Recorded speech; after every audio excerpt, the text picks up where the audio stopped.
So once you search the item, unfortunately I don't have a barcode, but if you have a barcode and a barcode scanner, a client just presses escape, they scan, and the items keep adding themselves there. So we now search, maybe we can search a water bottle. So once you insert, it now brings the water bottle and puts up this receipt number. So in case that's all the client wants, you now go to, okay, we add another one. So we can search another one. Let's say 100. I don't know what that meant, but that's how they entered it. So we have 100 and water bottle. So the two items, this one is 1,400, this one is 11,000. The total is 12,400. So in case you want to change the quantity, so you first of all make sure when you press escape, it takes you up. Even when you are down, you want to go up very fast, just simply press escape. So you must first of all select that line and then press F12. So if it's taking 2 of those 100, then you put there 2 and press enter. So it automatically updates the amount here and then even the total. In case you find out that the price was wrong, let's say the water bottle is no longer at 11,000 and the person in back office didn't put in the correct price, you now press F11 to change that to maybe 12,000, which could be the correct price, and then press enter. That's how we edit that particular part. F12 is rate change, rather quantity, and then F11 is rate change. In case you have forgotten those particular shortcuts, we have F5 here, which has all shortcuts that can remind you of that. So if I press F5, it pulls up all those shortcuts for me, and it can remind me and say item rate is F11 and then quantity is F12. So in case an item has more than one unit, let me select an item that I'm sure about its unit, this one. So in case a customer has configured more than one unit, and maybe these are perfumes, he sells them as pieces and then also as boxes, we come to that line and then press Ctrl U, and then it selects this part of unit. So I can now go and select a box, or I can go down and select a carton, depending on what a client has configured. Okay, so I'll go back to piece, then press enter. So if you press box, it also puts the price for box here. If you go carton, it also puts the price for carton there.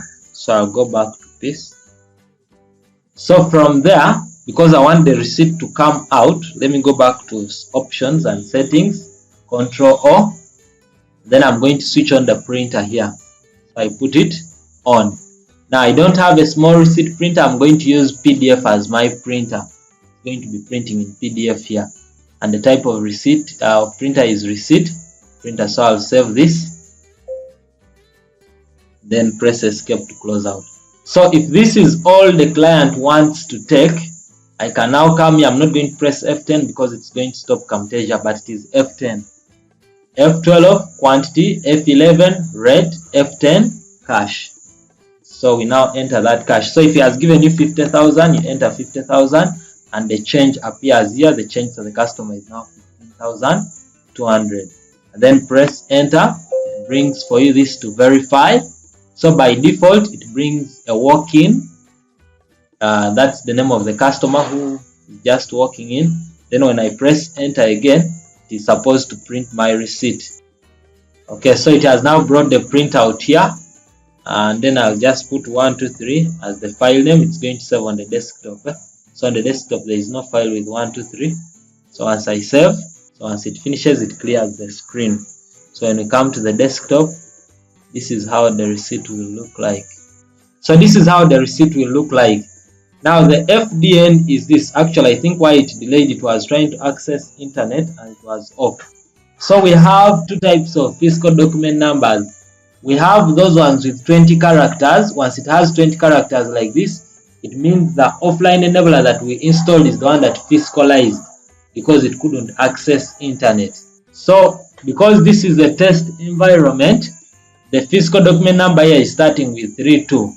In a live environment, the fiscal document number starts with 12. So there are three things we watch out for on such an invoice. Let me go back to this one. Watch out for the fiscal document number, which is attached by URA, verification code, and then we have what we call a QR code. QR code is quick response code. So once you scan that, if you have a phone that can scan a QR code, if you scan it, it returns some information. So those are the three features that show that an invoice has been physicalized.